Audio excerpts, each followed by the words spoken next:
Hi, let's talk. I just recovered again from stuffy nose. This works really well if you have stuffy nose. It looks like this. It's Fresh Care Smash. It's an inhaler and also a roll-on. This is the roll-on, this is the inhaler. Sunscreen. I just finished a lecture with Professor Santos. It's about, the whole course is about secrets to well-being, where she talks about happiness a lot.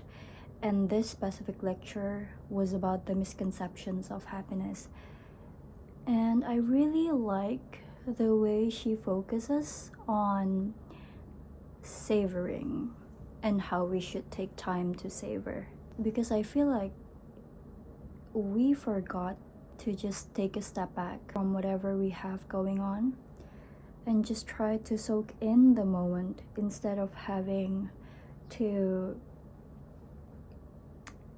put too much thinking into the future or regretting the past and coming up with questions like, maybe if I had done this, things would have been better. If I have not done this, things would have been more clear. It's really amusing how the human brain works. Sometimes we overlook stuff, but sometimes we look into stuff too much. You know what I mean? I actually wrote the notes down, so I'm gonna just take the points from what I wrote here. She prompted a question in the class. She asked this one specific question that made me ponder for quite a minute, and she asked, why should we take our time to savor? This is a very important question, I think. I feel like if you really think about it, when in your whole day have you taken a moment where you just think of the blessings that has happened to you and just be grateful that it happened? Do you have that in your life? Because sometimes, especially in my bad days, I don't have that.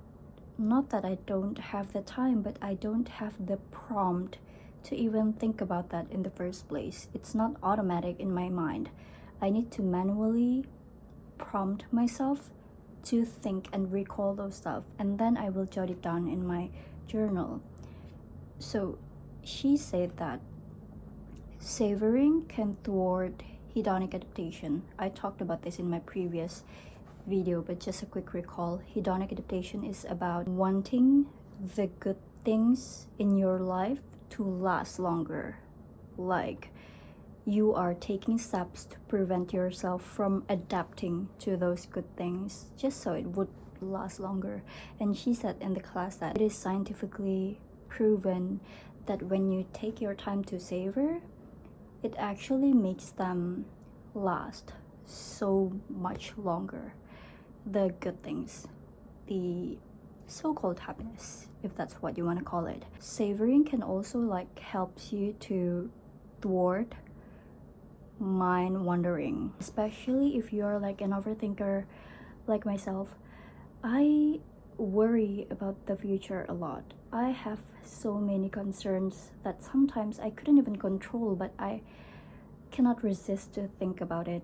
I think you have that too. So she said that savoring actually keeps us in the moment, to just be in the present, because people tend to worry too much about the things that they cannot control, that they don't have power over. People forget that a lot of times in our life, we can only make changes in the future by being in the present. And I think being in the present is much harder than it sounds, especially for overthinkers.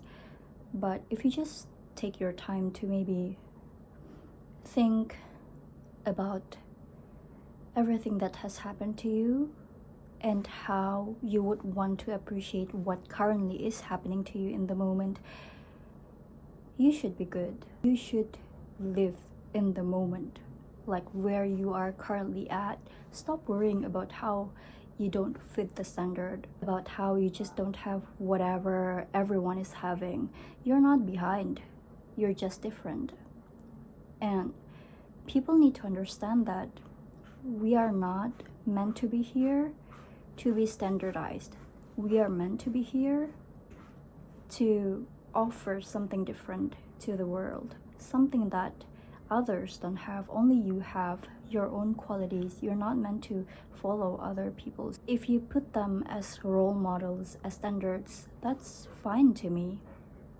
I feel like that's one way of you trying to motivate yourself to be a good person, to be a better version of yourself. But if you're just out there mimicking whoever person, like trying to imitate the wholeness of this person, you cannot do that. More often than most, it will not work, because you can just not. You cannot. Just people over preach about being yourself, but it really is important how you should be yourself. And also, sometimes when people are in love, especially romantically speaking, people tend to cater themselves to the people that they like. For example, if I have a crush, maybe I think he would like if I become like this. Maybe he would like if I become this version of me. Or maybe he would like me if I change myself. And I don't like that. I feel like it's changing yourself. I feel like it's damaging somehow. Because if you need to change just so you can be liked, I don't think they like you. I think they like the version of you that pretends to be someone else. That is just wrong to me. Increasing gratitude is so important. And there's a quote that said, go out there, really enjoy the best things in life.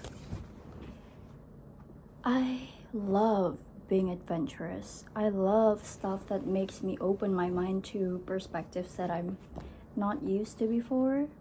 But also, this does not translate to having no boundaries, because exploring the world with an open mind while still having boundaries with you is still very important. I think one of the biggest misconception with happiness is people expect that if they have more of something, they will become happier. This was talked about by Professor Santos as well in the lecture, and she gave a lot of scientific proofs that that's not how happiness really works.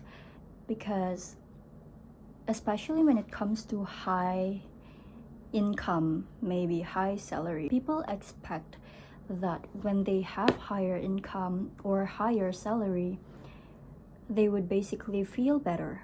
But no, higher income or having all those materialistic stuff, awesome stuff in life, that does not translate to happiness really. If they make you happy, it is temporary. That translates to hedonic adaptation, because you're adapting to the good thing without savoring it, and then eventually you will get bored of it. You will just not see it the same way as when you have it the first time. When you have like a specific amount of income, especially when you just like started working, it's very exciting to have your own income and you feel very grateful of what you have. But then as time passes by, you will slowly feel the need to have more. And that's when savoring comes into action, because savoring in that moment will make you think like you could have not have this, but you have it now.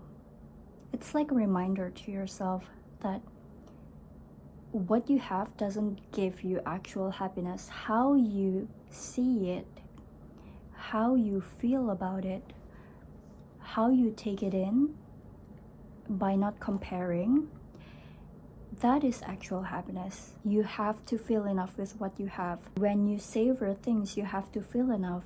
But also, when you need some growth to it, you don't have to persuade yourself negatively just so you can like grow your own income. Like the base foundation, if you have to feel enough first. When you feel enough, when you have like a stable foundation for yourself, you don't have any problems or issues if you have less than that or you have more than that. You basically have a solid baseline for that. You will not have questions like, why are these not making me happy? Because you feel enough. High income isn't equal to happiness, but it does bring you a life that you think is better. It's about your satisfaction in life. If you don't feel satisfied and you're like constantly chasing, I don't think that's gonna benefit you in the long run. So yeah, a very good lecture, and I just thought of sharing that here. We can work hard to be happier. The problem is that we don't seem to be working towards the right things. So yeah, something to ponder upon. That's it. Thank you for listening.